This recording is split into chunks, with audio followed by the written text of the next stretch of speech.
Maintenant, on va voir une méthode qui s'appelle drawImage. Cette méthode dessine une image sur le canvas en spécifiant les coordonnées de son point supérieur gauche, x et y comme d'habitude, et la largeur et la hauteur également comme d'habitude.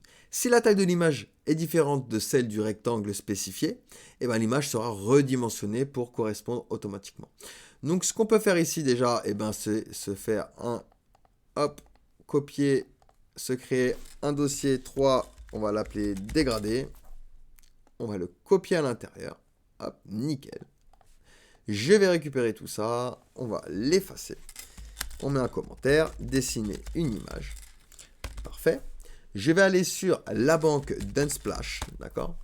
Donc c'est une banque d'images gratuite. Et je vais récupérer cette photo. Clic droit. Copier l'adresse de l'image ici. Je reviens sur mon document ici. Alors comment on utilise du coup cette fameuse méthode drawImage. Ici, je commence par me créer une variable, img. Alors, img égale quoi? New, le constructeur new quoi? New image. Je me crée une nouvelle image. Ensuite, vu que j'ai créé la variable new image et qui contient une image, je vais accéder à cette image avec img.source égale, et je vais ouvrir ici mes guillemets. Donc ici, si je log, par exemple, img, hop, je fais clic droit, inspecter, on va aller dans notre console, vous voyez, j'ai bien ici une balise image, hein. D'accord? Donc ça sert à ça, le constructeur new me crée une balise image directement en JavaScript. Ensuite, .src pour accéder à la source, et à l'intérieur de la source, je colle du coup le lien que j'ai copié ici. Ok, nickel. Donc là, j'ai simplement mis mon image à l'intérieur. Donc si ici maintenant je log,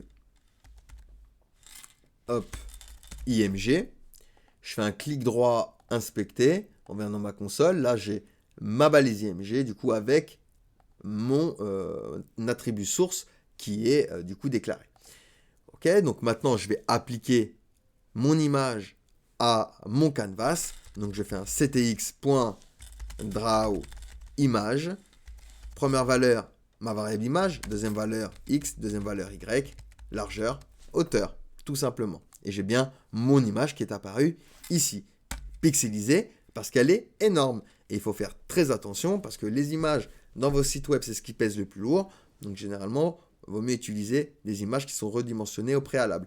Donc c'est pour ça que je vous disais tout à l'heure, attention, lorsque vous utilisez du coup cette méthode drawImage, si la taille de l'image est différente de celle du rectangle, qui est le cas ici, l'image va directement se redimensionner pour correspondre, et du coup on va avoir des petits problèmes, parce qu'ici vous voyez, c'est pixelisé.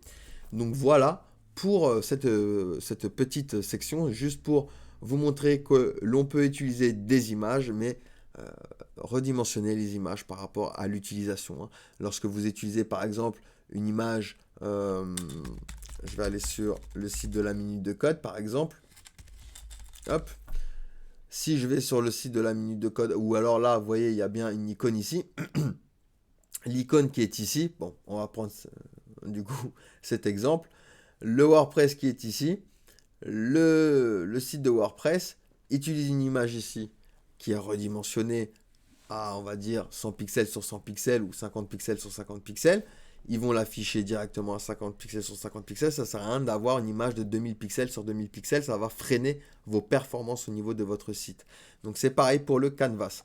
Redimensionner les images lorsque vous utilisez du coup la méthode drawImage. Donc voilà pour les images. Allez, on passe à la suite.